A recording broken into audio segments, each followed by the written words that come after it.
Hello, beautiful angels. This is so fun. I don't think I've played this song before, but it is so appropriate for what is happening here through us on this planet.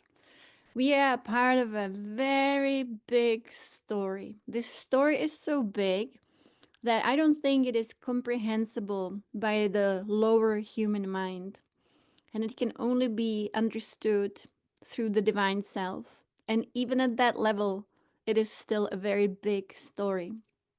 I wonder about it every single day. How is this even possible? Please, divine self, just guide us through this incredible story. The divine self is the best guide we have, and all the answers that come from the divine self, those are the best answers. And so, what is the story? Is it even possible to explain it in a few words? I'll try. And so, once upon a time, there was divine reality. And divine reality comes into being again and again and again for every cosmic cycle. We can call it the Big Bang at the beginning of every cosmic cycle. When the Big Bang happens, I'm actually going to go to this slide. When the Big Bang happens, the first being, and I don't know about other cosmic cycles, but this is the cosmic cycle we are in right now. So trillions, if not zillions, of what we would call human years. So the first kind of being or consciousness that comes into manifestation from source is Ishvara, and we can call it Father God. From Father God comes the Mother, and we have different names for it, and I'm going to mention a few of those names. But we can say it's the Great Cosmic Mother. And in yogic tradition, she was called the Maha, which means the Great One, like the Great Mother, Prakriti, the Great Mother Nature. If you're familiar, for example, with Gnostic tradition, which speaks about this story, it's exactly the same story with different names. Then they call Mahaprakriti Sophia. And Sophia, in that case, is a Greek word that means wisdom. But again, we are just naming things with our limited vocabulary here. I always think some of the cosmic language is still contained in the yogic chants. And so, Maha, it's a cosmic word. Actually, you can hear these cosmic words in Cosmos, mainly the syllables like Maha. And so, Mahaprakriti, the great cosmic mother, is the emanation from Ishvara, from the Father. And she is really first, everything is sound. So everything is a vibration. So it's a vibration, and different vibrations create different beings, and all beings come from vibration. So the first vibration is the Big Bang. It's the big experimentation. So experimentation means it just explodes and then it starts coming together by divine design. But in this cosmic cycle, our beloved Mahaprakriti Sophia, as the vibration emanated out, she also emanated not only as her pure nature, but also she created one vibration within her being. We would say a child, a son, and we have known this vibration as the impure nature. So, apara prakriti, impure nature, as opposed to her para prakriti, pure nature. In as in Gnosticism, we would actually have also different names for this, but in, for example, our religions, we gave it like a big name, and so we started to call the impure nature, the adversary, Satan. So that is the origin of actually the word. That again is just a label for this impure nature. What happened within this cosmic cycle is that this impure nature, again, it was a different name. So, in terms of Sophia, meaning Sophia again is the great cosmic mother. And then the impure nature in Gnostic tradition was spoken of as Yalda Beoth. So, again, a child of Sophia. It's very interesting, isn't it? It's good to know this big cosmic story because we are not a little planet that is, the center of cosmos and the only beings. We are part of a huge Huge cosmic story. Huge. It's like within one cosmos. Mystics who have been able to see how many universes we say that we see, they say that we have within one cosmos 49 universes. So I haven't seen them all, but I've seen some.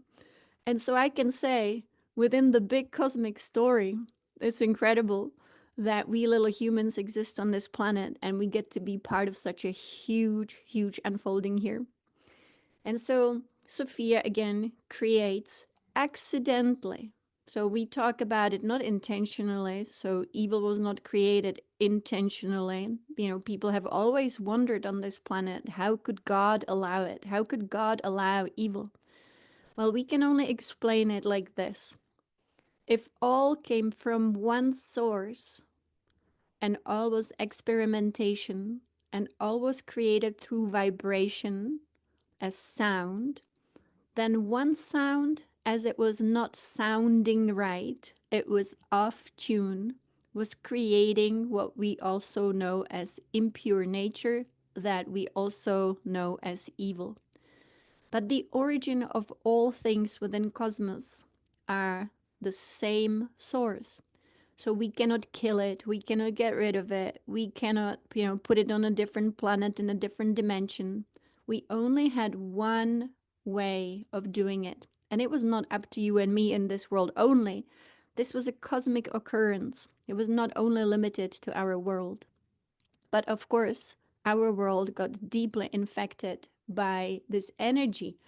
Again, the energy we know as Satan, the energy that we know as dark forces, the energy that here in Gnostic tradition is Yalda Beoth.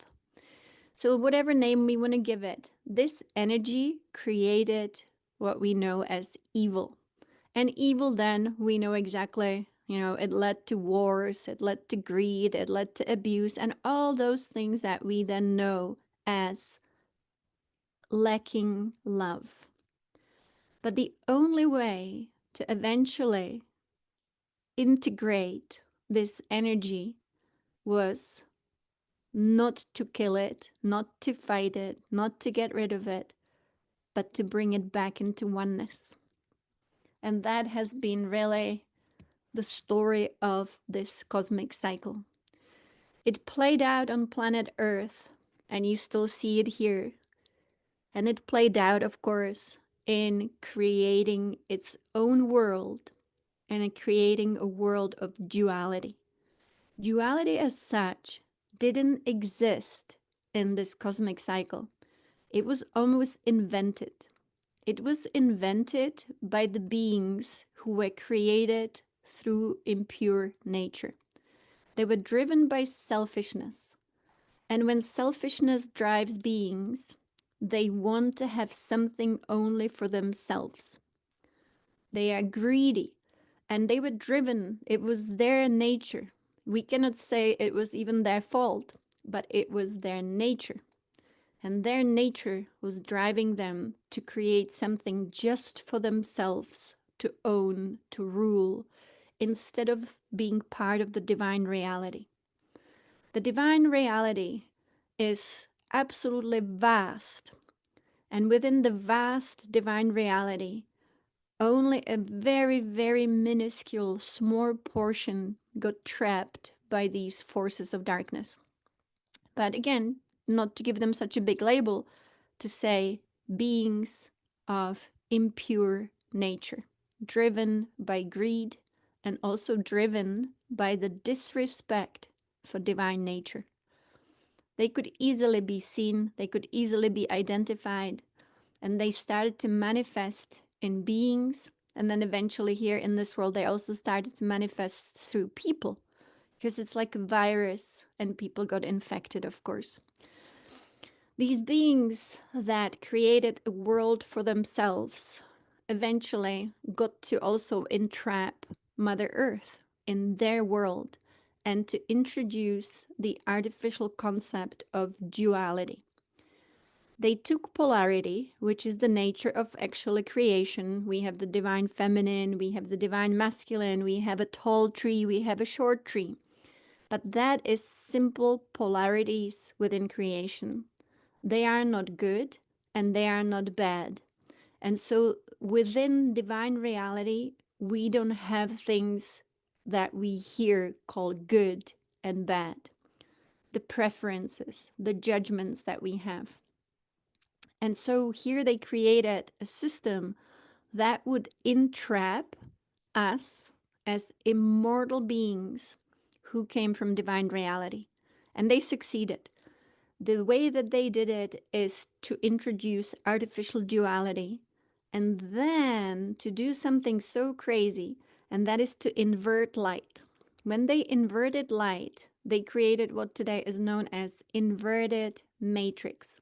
The best way to describe it is that they limited our senses, they limited our nervous system, they limited our perception, and they also introduced what today is so normal to us, and that is birth and death.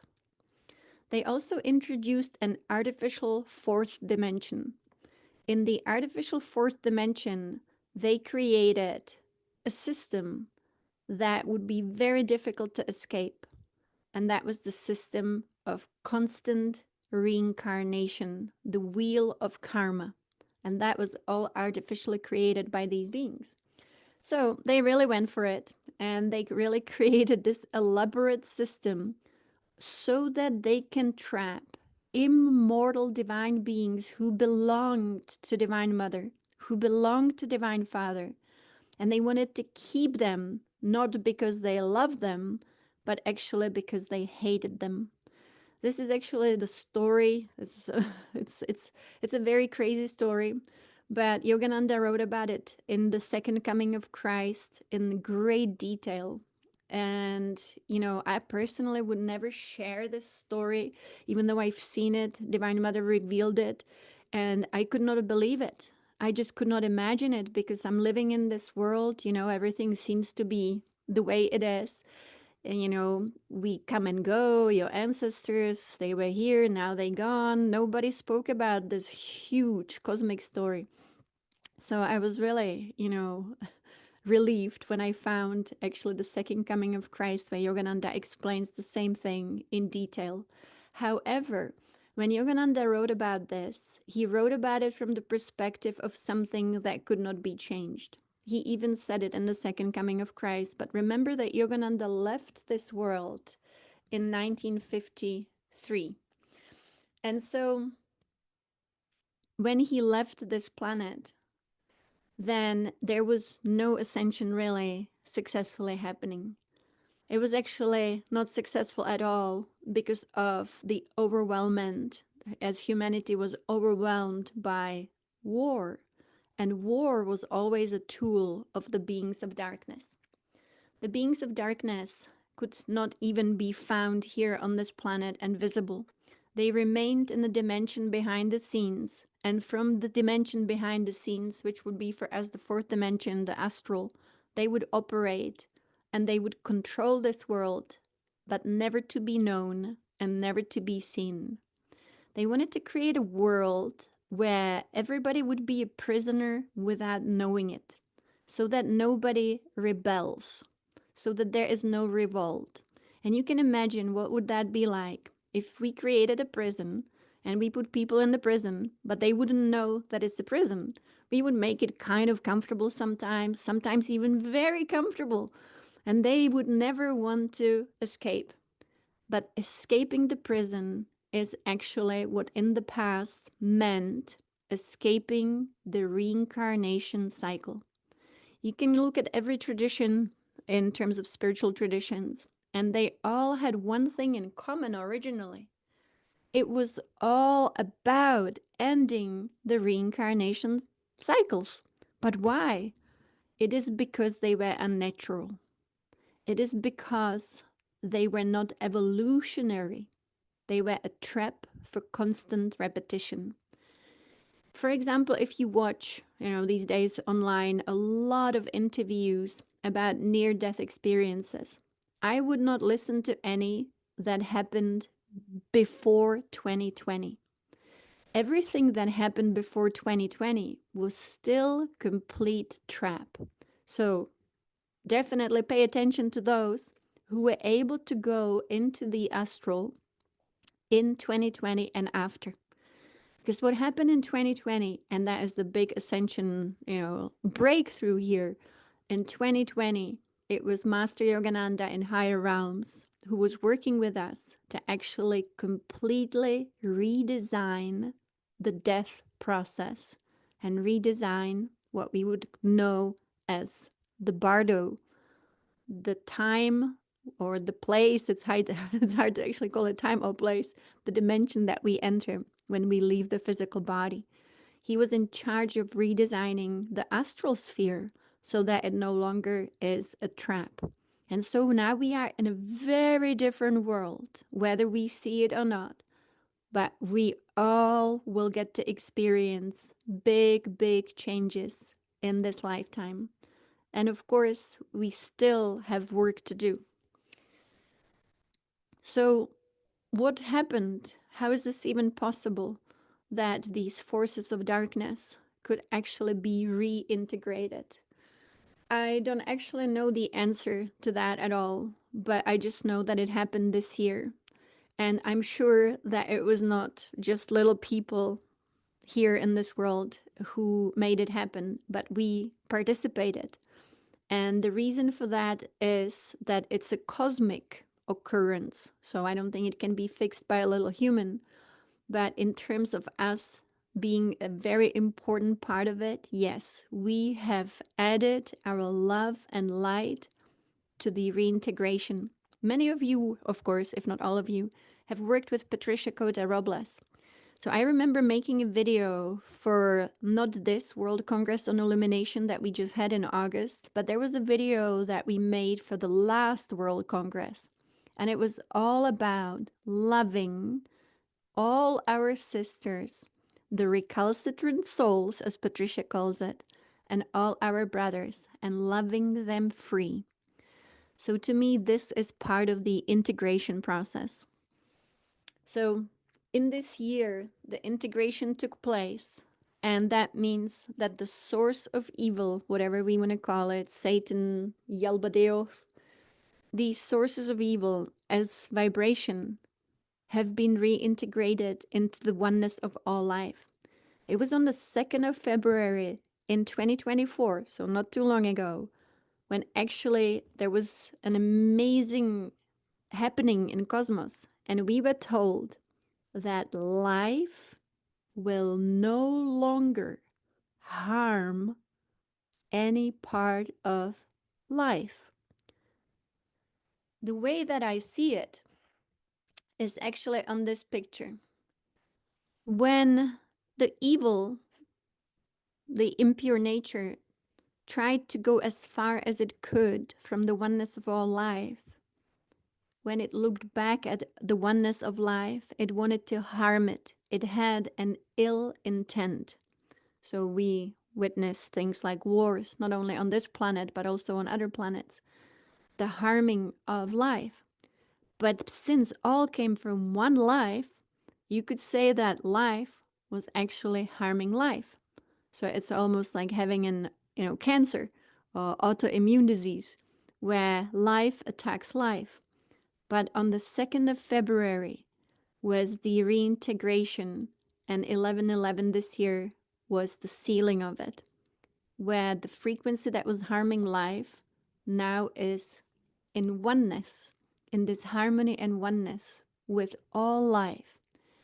Now, when you look at our world, for example, we don't really see it. People are still fighting, we still have wars, there's right and left, this and that. But that's okay. It is the residue of it. So the residue is still here.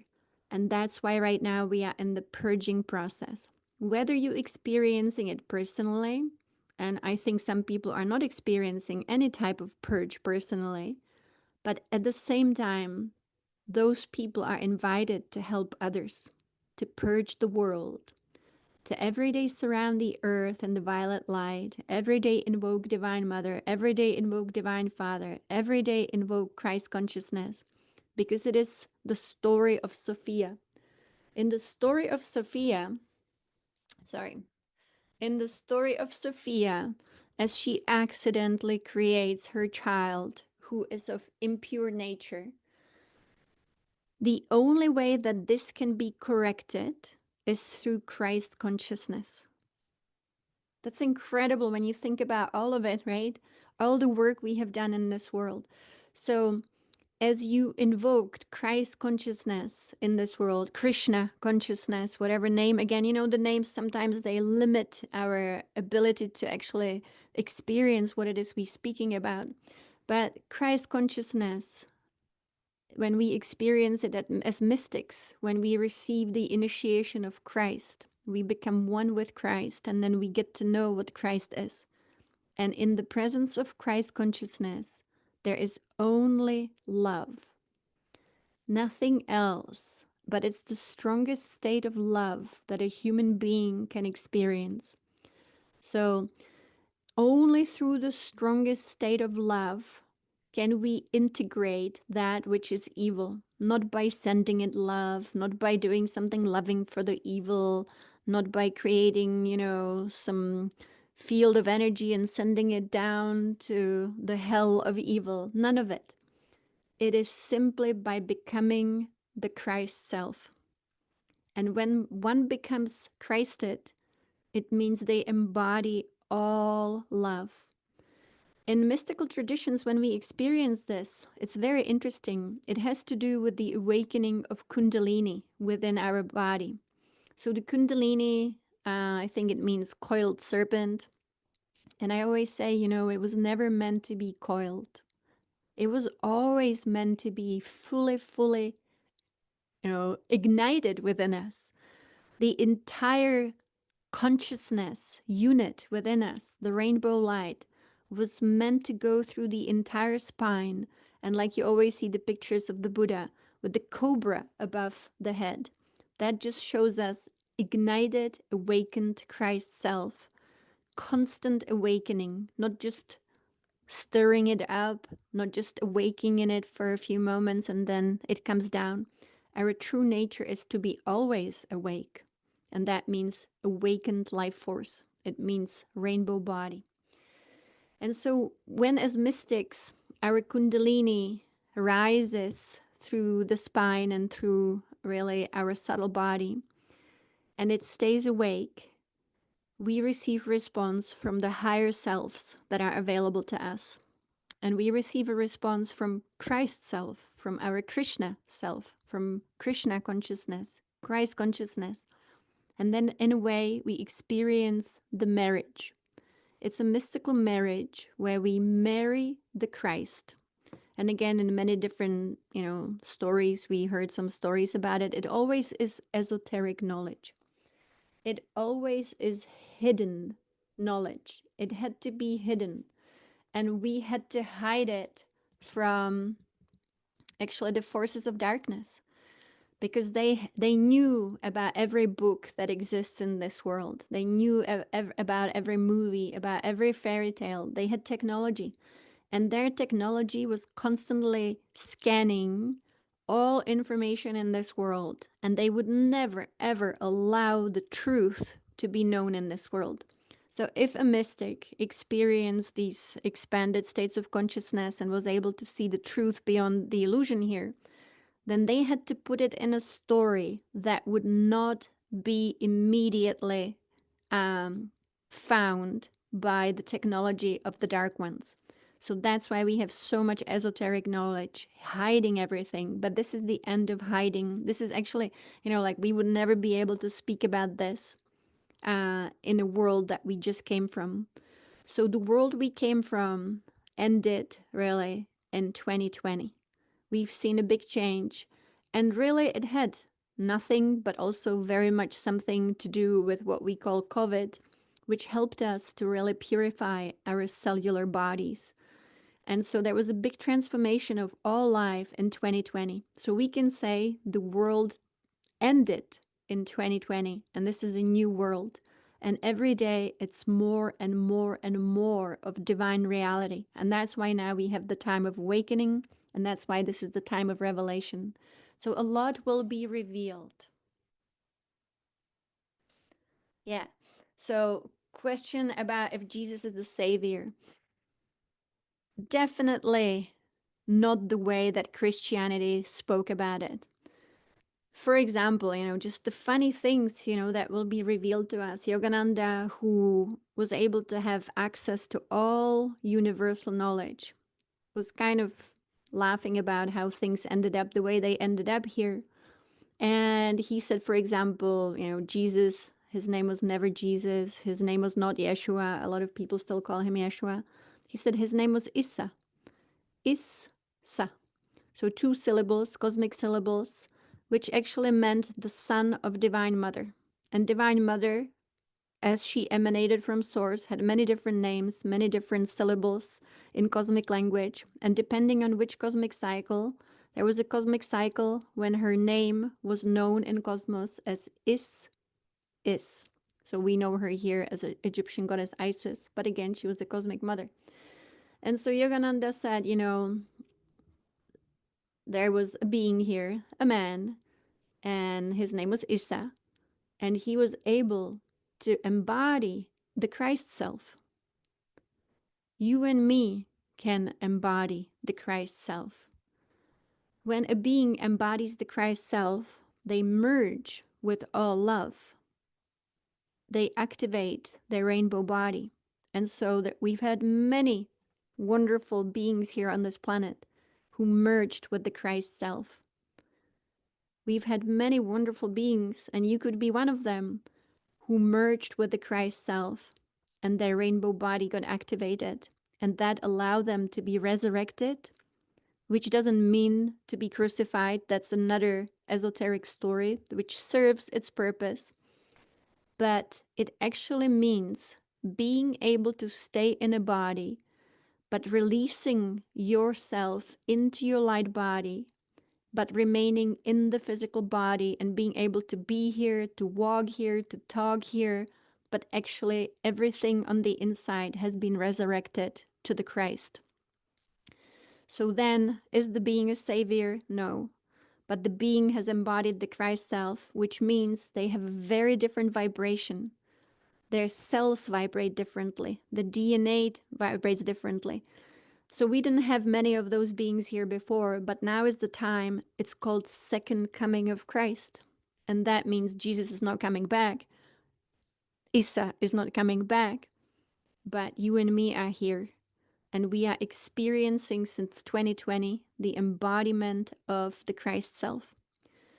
There are beings in cosmos, and I don't know the answer to all of it. I don't want to even explain things that I don't know, but I will mention the things I have seen, and then they will be a puzzle piece for what maybe then you and me will decode. But a group of us went to Mexico in February, and we were doing meditations and we were working with out of body travel. And I got to experience through the power of our group. So we were camping, and the power of the consciousness that was present, physically coming together.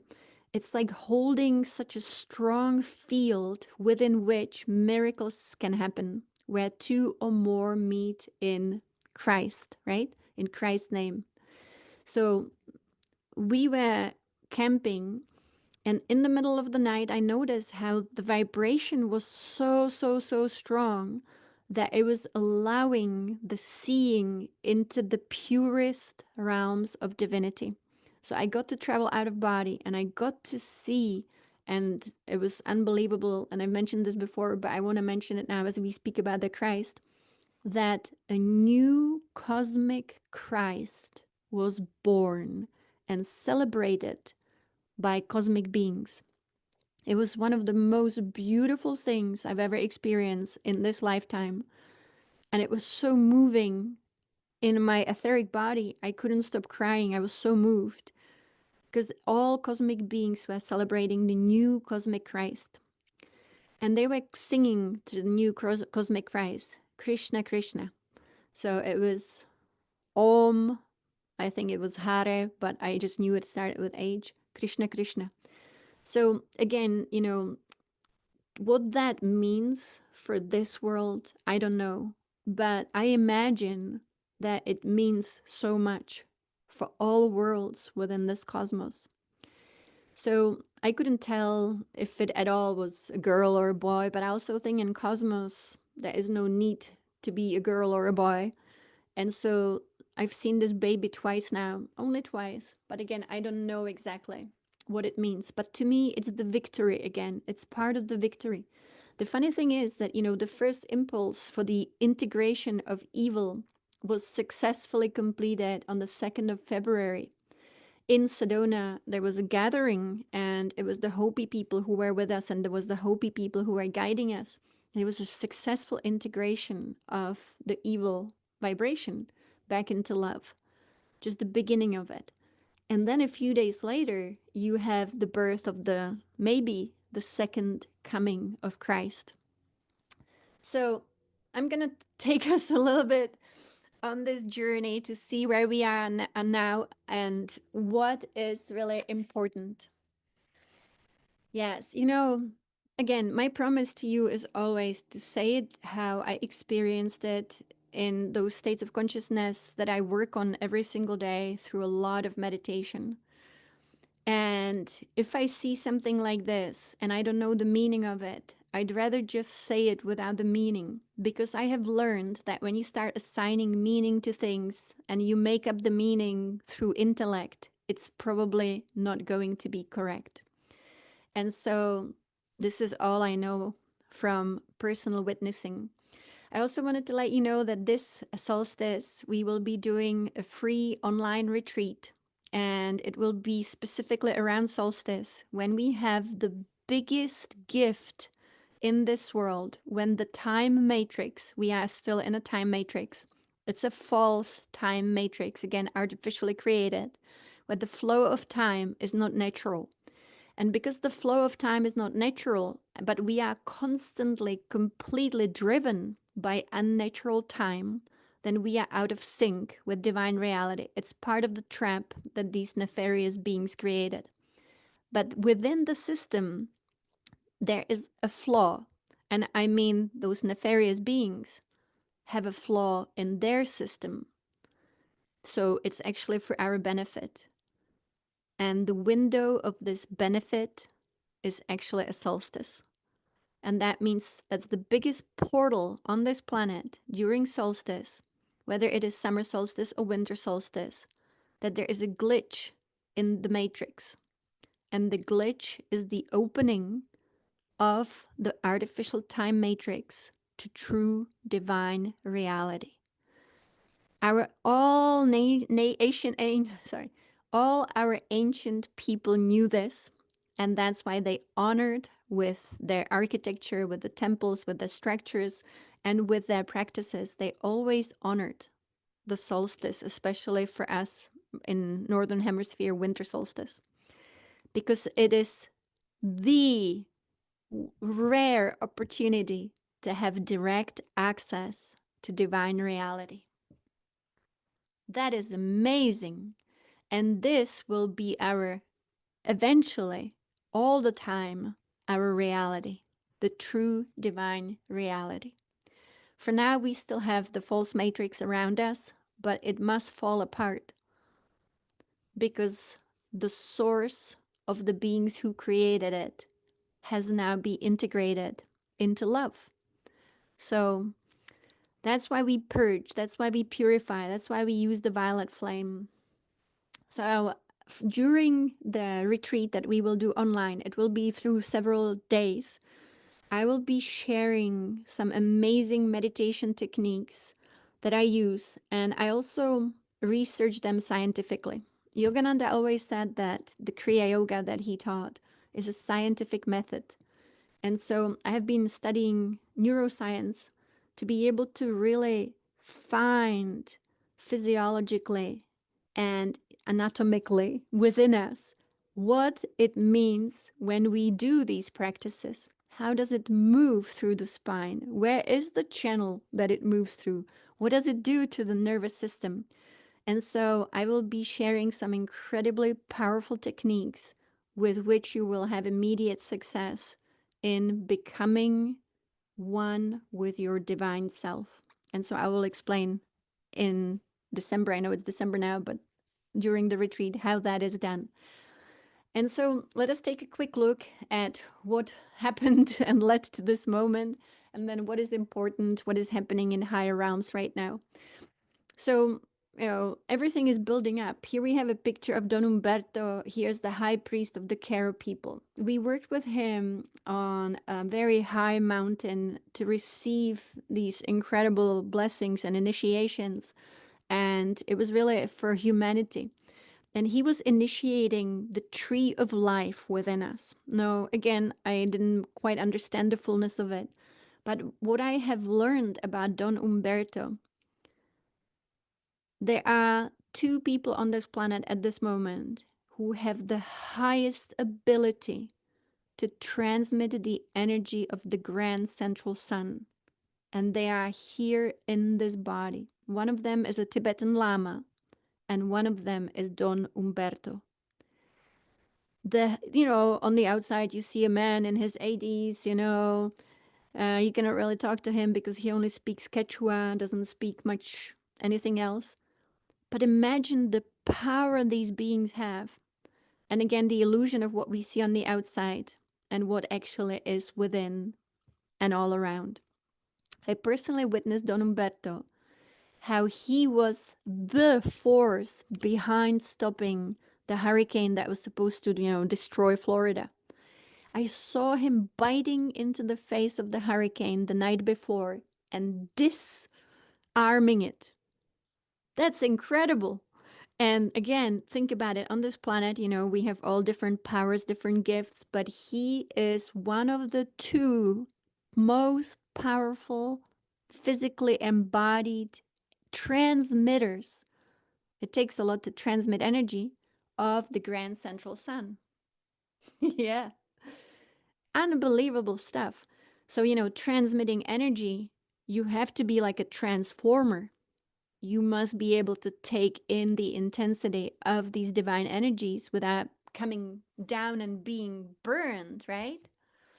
And so it's about not being burned. So the one who's able to take it all in must have wiring that enables it to run through them. That's why, for example, the awakening of Kundalini, it's an incredible force, but people, when they are not prepared in their nervous system, they blow themselves up and they then have a lot of problems.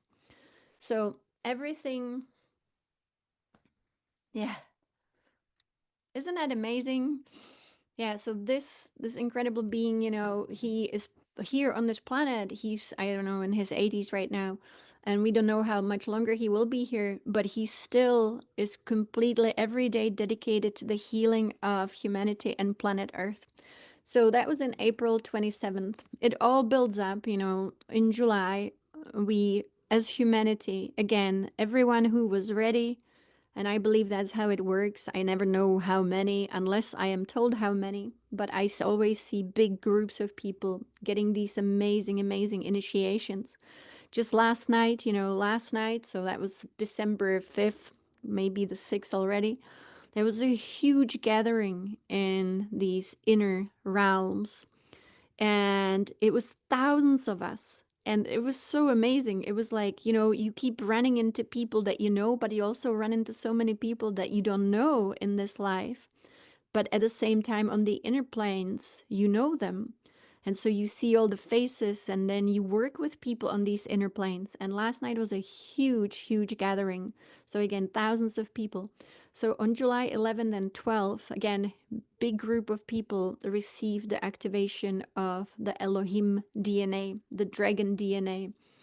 And so this is a huge, shift for this world, the Elohim working with humans and activating the DNA to again contain all the solutions instead of having the diminished DNA where we barely functioned, but we called it our typical human condition.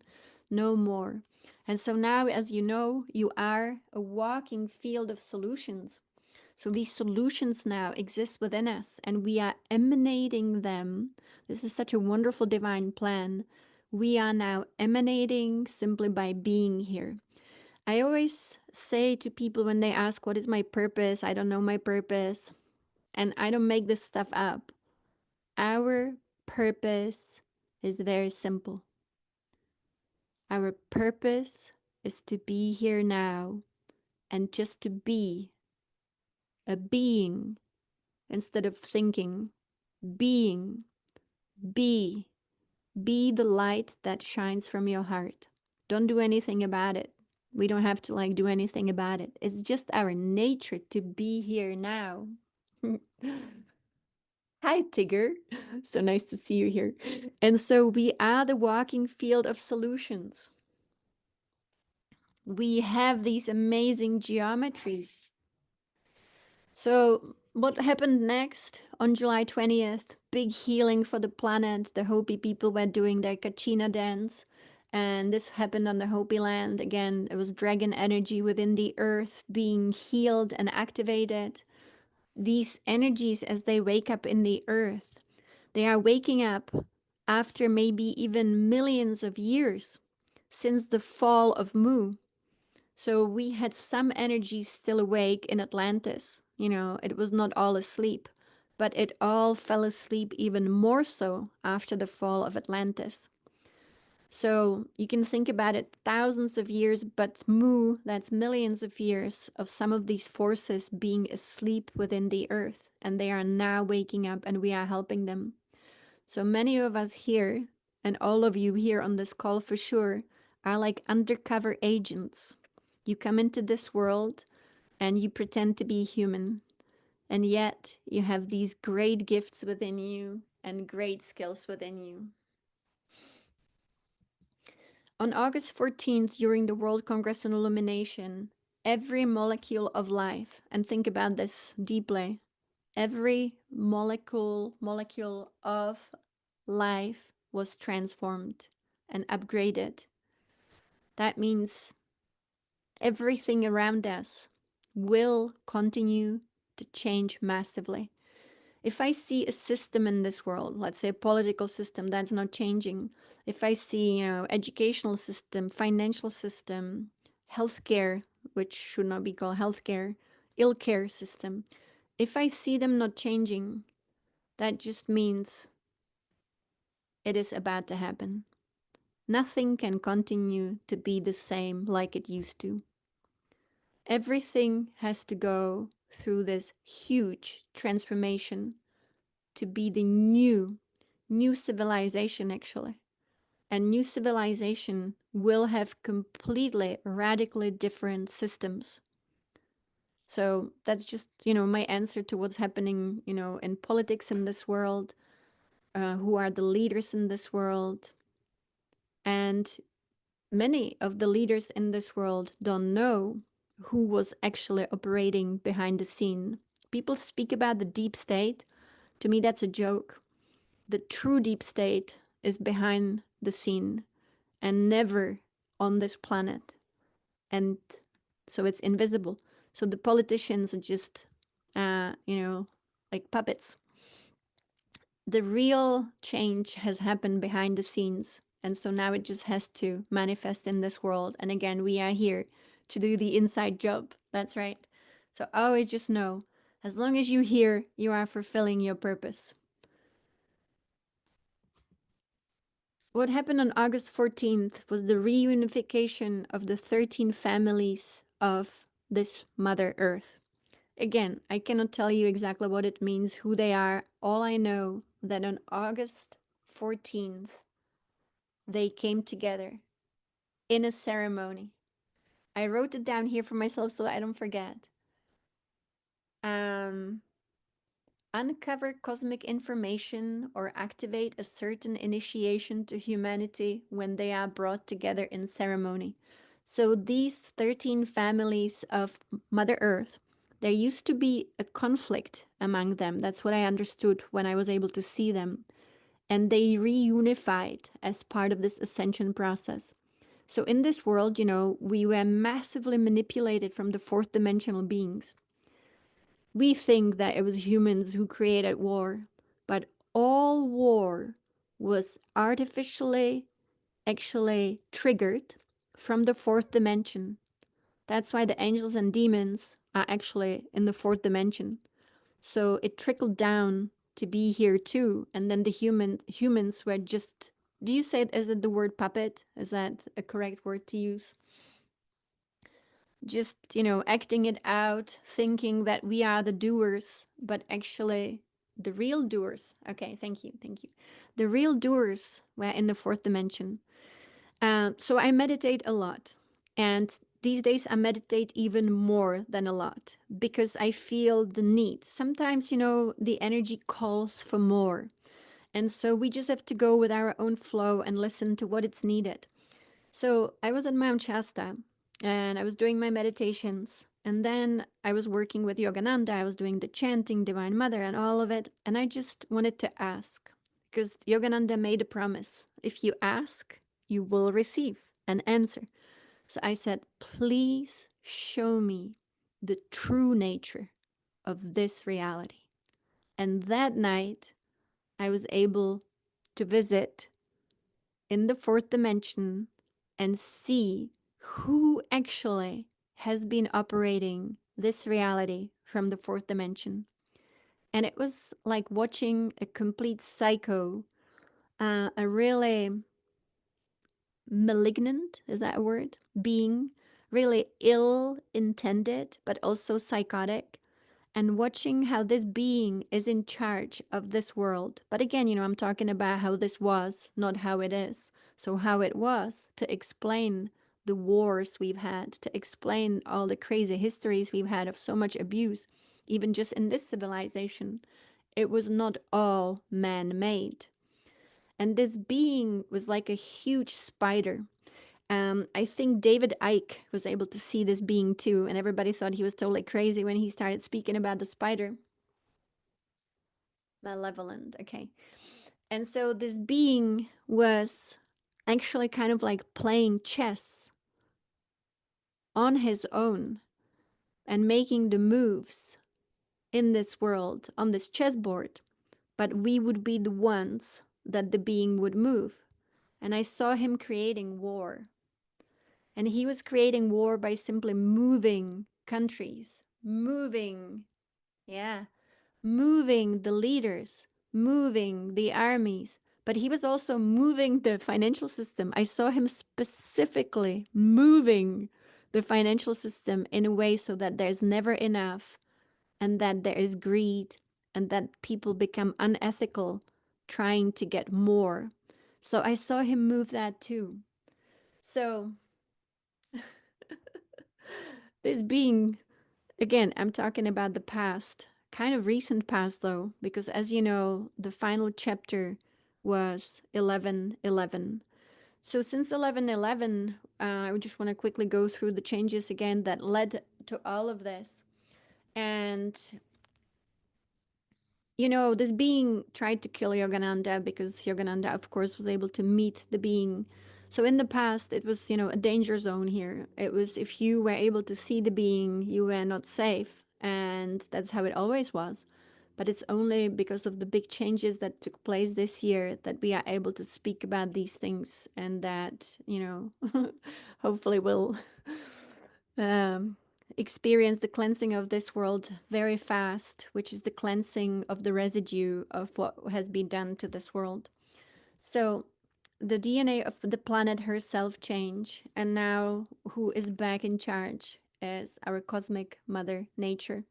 In cosmic realms, the word nature actually is of cosmic origin, and it is again syllables, just like we have in cosmic languages. Na, tu, re. So the great Mahaprakriti is now again unified. You remember that we said Mahaprakriti is also vibration, and we know her as vibration of Om. And from her came that one vibration which was simply off, that now got reintegrated in her.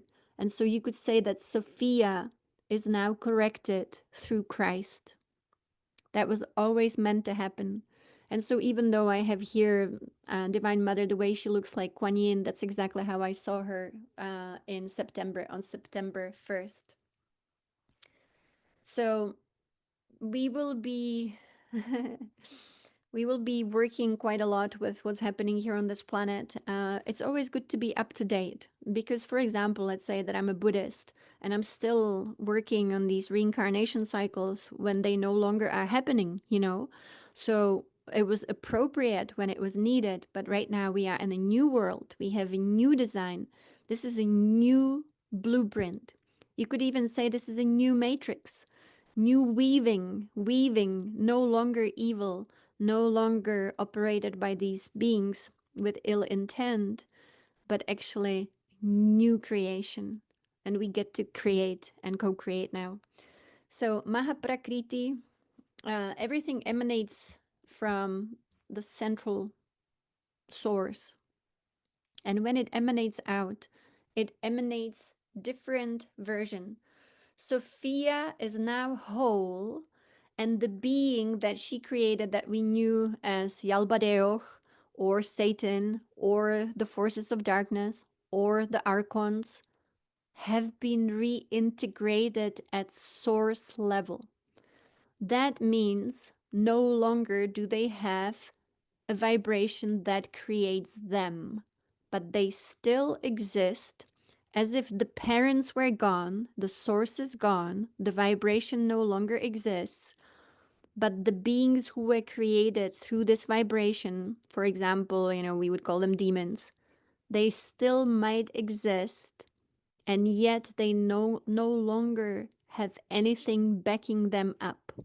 That's why these 40 days are the days when we must every day cleanse and cleanse and cleanse and meditate, meditate, meditate, purify, purify, purify.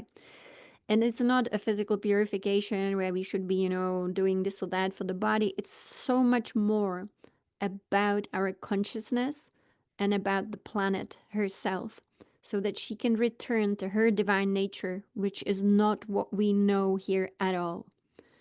What we see here on the outside is a fallen world. It's a planet that was misused and abused. And there is a version of her that exists, which we call the New Earth. But in a way, you could also call her the ancient Earth. And that ancient Earth is very different from what we see here. Now, I don't know how long you guys have been listening here to these calls that I've been doing since 2020. But I had this incredible out of body experience where I was able to go to the New Earth actually several times. And one thing that again puzzled me so much, and I cannot explain it, but I can tell you about it, is that when I was on the New Earth, I could see the mathematical code of the New Earth. Everything in this universe, I do believe, is actually mathematically designed, hence sacred geometry. So it has a code, the divine code. Our DNA is also a divine code. And this code became visible to me. I was able to see it. So I was walking around the new earth, the ancient earth. I was even talking to family that I don't know that I have. And it was a Hopi family. So I was talking to my uncles, I was talking to my cousins. It was all incredible. And they were talking to me like I've never been gone. And I was able to observe how everything has a code, and the code was 0, 1, 2, 3, 4, 5, 6, 7, 8, 9. So I think that's why people get the idea that we have 9 dimensions, because after 9 you have the number 10, and number 10 is a combination of 1 and 0. So I was able to see the code of the new earth. It was the multitude of numerical codes. And then I was able to look at this earth, which is, as we know, false matrix, which was manipulated and trapped by design. And I saw that the code here is the binary code, only zeros and only ones, which immediately made me realize something is off with this world if it doesn't have the multitude of the divine code. So again, can't explain it, but I can tell you about it.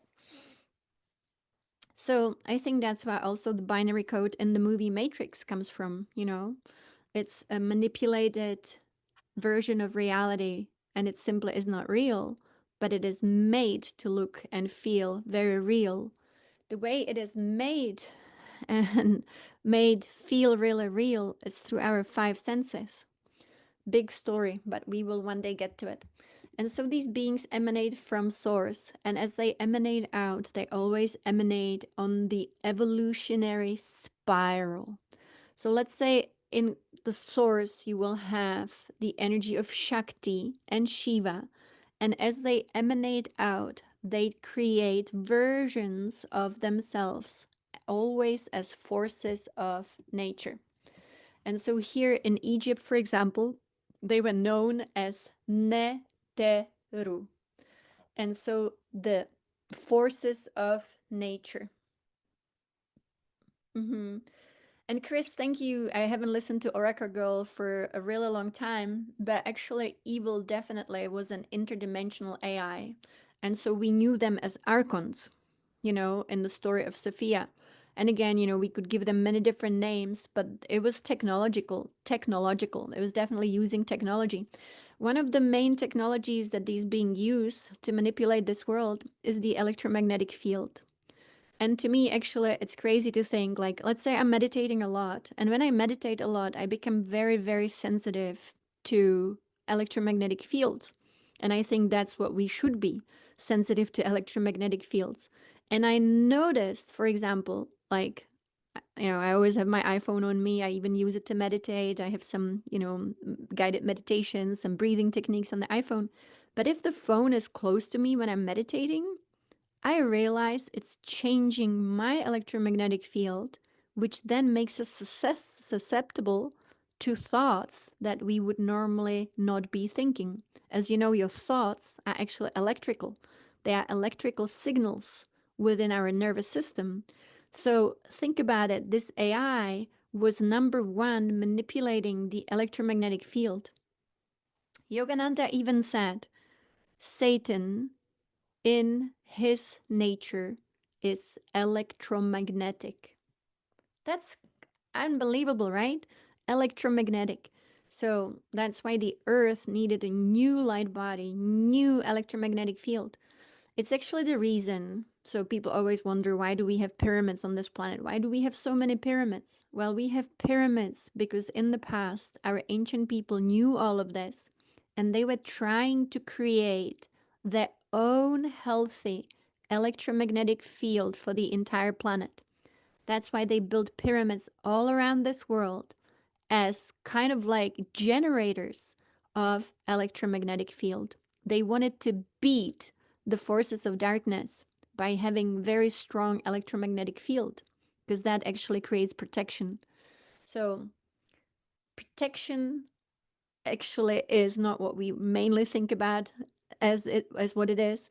It is a healthy, strong electromagnetic field. Yeah, and so we have to make it bigger and better and stronger. It is really why, for example, when you have, this technology against us, it is always weakening our own electromagnetic field, which means it's weakening our protection, which means then also disease can come in, and so on and so on. It's a big story. And so from the emanation, we had the balancing of the forces of Neteru. And so Neteru, back here in this world, it means we can say the gods and goddesses, but really it's Divine Mother, number one, with completely reintegrated forces within herself, the second coming of Christ. The sealing took place on 11/11, and this was all in the Grand Canyon with the Hopi people who were a big part of this. The Hopi people, they are connected to actually supernatural beings who have been incredibly involved in this ascension process. A lot of things get lost in translation. A lot of things, confuse people. So people thought that these are some kind of masks that these beings wear. But when you meet these beings, they are in higher realms and they are the ones who actually have been able to move the earth to her new coordinates, where she's receiving so much more light, which is awakening so many people around the world. It works just like the morning when the sun rises, people wake up. It works exactly the same way. So I wanted to quickly go to what is really important for us now.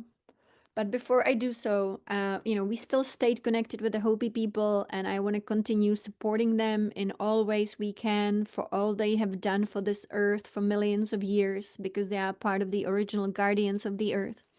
And so we don't have so much time to speak about it, but the Hopi people create these dolls called the Kachina dolls, and they are made from, I don't know, it's some kind of pottery in a very traditional way. And this year they created three Kachina dolls. I bought one to support them. They are not exactly cheap.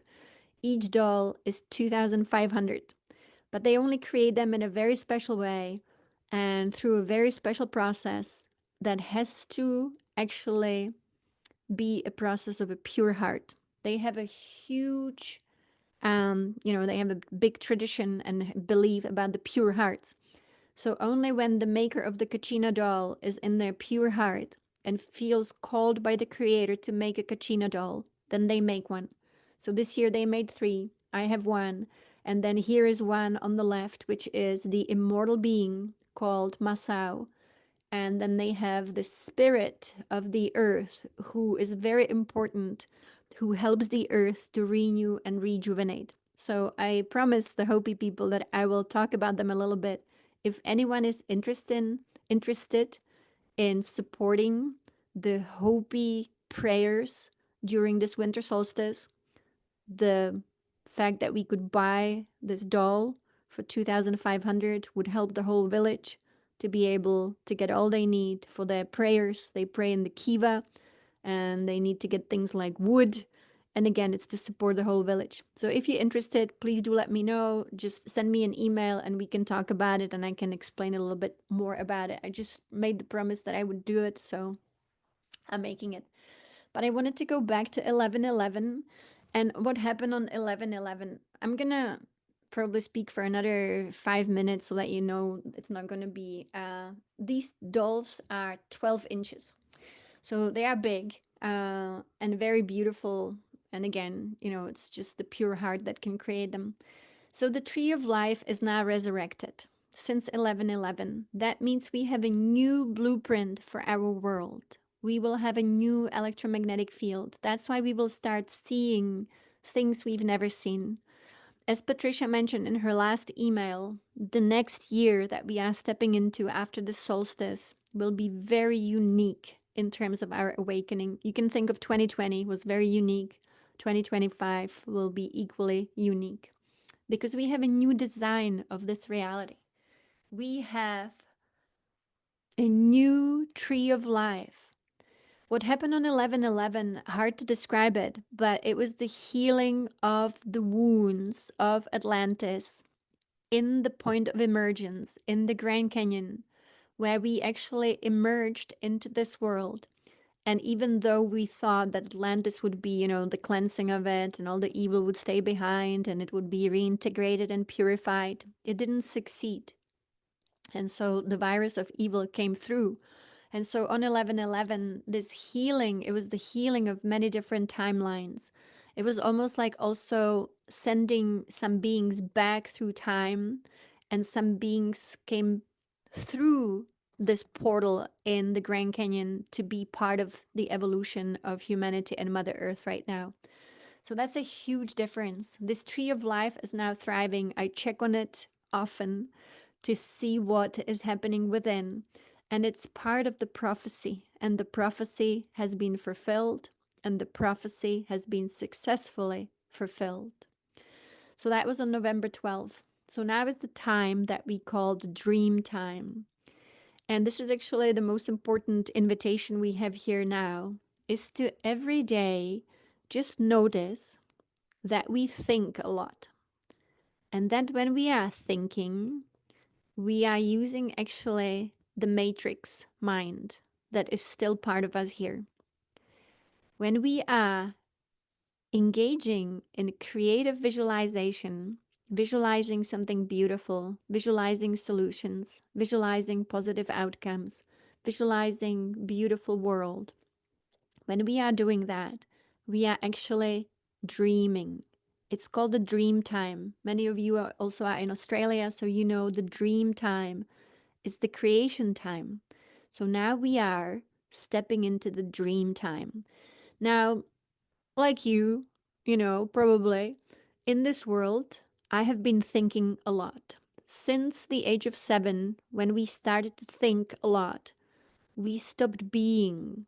And it took a lot to go into creative visualization, to be constantly in the dream reality, because this world became like a temptation trap. This world, and this is actually very beautiful. So let me go actually to this visualization here. The world became a trap. It wanted us to think all the time, unconsciously. It wanted us to think without using our true divine power to dream. It wanted us to become one with the world. It wanted us to think constantly about the world as is, as opposed to dream about the infinite possibilities that exist in the divine reality. So the question now is, am I thinking? And maybe very often we will say yes, as opposed to, am I dreaming? Throughout the day, I know that we will manage this shift together and we will help each other to do so. So you catch yourself thinking. I like this image, even though, you know, I couldn't get the real original. I really wanted to, because it's like a typical mind, right? It has a lot of things to think about, but it's also thinking about things it likes. It thinks about desire. Sometimes the mind thinks a lot about desire, and then it finds ways to fulfill desires. That is still the lower human mind. The higher mind is the mind of God within us. That is the true mind, the one that lives beyond duality. So, in this unlimited reality, this mind is constantly dreaming whatever it wants into being. All thoughts become things. So, the creators of the false matrix, they really wanted us trapped in thought. That is the true meaning of temptation. You see something and it's a problem, you say, oh no, that's a problem. Let's say a person has a disease. Oh no, disease, that's a problem. And now thinking about it, thinking about it, thinking about it. It's so sad, it's so bad, it's a problem, it's a problem. That means becoming one of the world. But the real divine being, it's deeply compassionate, sees a disease and says, oh, that's not true divine reality. Hang on a second. I am dreaming. What am I dreaming? I am dreaming beautiful, perfect divine health for all beings in this world. I am dreaming divine conditions for all beings in this world. And so we simply are shifting gears. So I do believe it will take us some time to get adjusted because, as you know, our nervous system and our even neurons, the synapses in our nervous system have been wired to think certain thoughts again and again and again and to be limited. So now we have to really rewire ourselves, which normally happens through initiation by the light of God.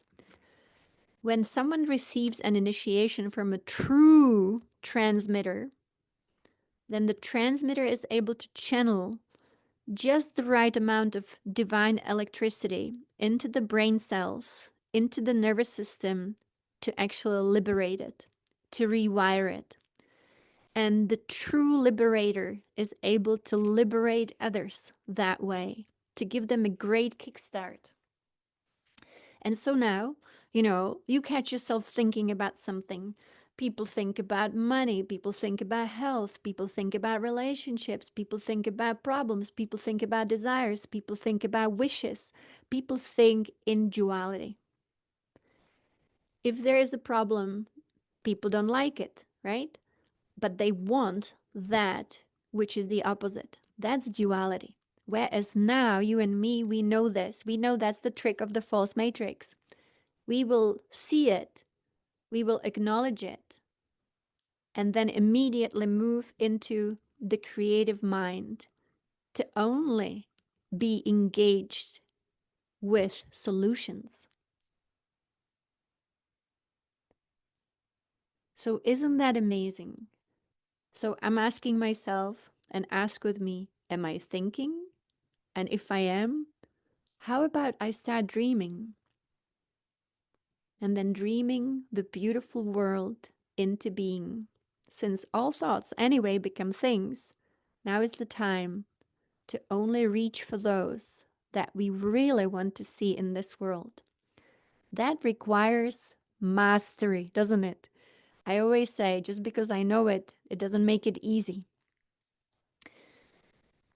Is it easy to look at a problem and not become one with it? Not always, but it's good to catch ourselves, to always go into the dreaming mind and say, hang on a second, I know where the solution is. The solution is always in the divine mind. And so we will be practicing all of this, and I will be announcing all the free events that we will be doing. I'll probably send an email next week with all the dates, and I'll put it on the website. But just be ready for around the solstice. We want to really go for it this time. This solstice will be like nothing else. And yes, I will post this on YouTube probably tonight. And this solstice is going to open the false time matrix for the first time in a whole new way because of what happened on 11/11 and because of the purification that we are continuously doing every day as we move through these 40 days. So again, if you're purifying your own life, include all others. Always including all others. If you're purifying all life, also include the earth.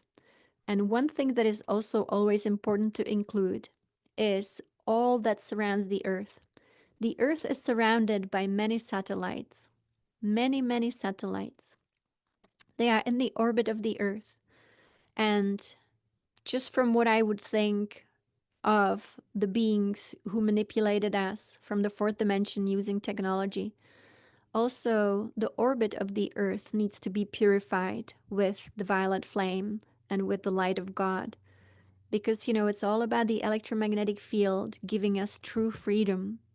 We can only experience true freedom and true sovereign being that we are if all manipulation of all electromagnetic fields actually is transmuted. And so here is to our freedom. So thank you so much for being here. I'm going to post it, and I look forward to hopefully seeing you for our solstice retreat, where we will meditate together and to benefit from the great opening in the time matrix. So thank you so much.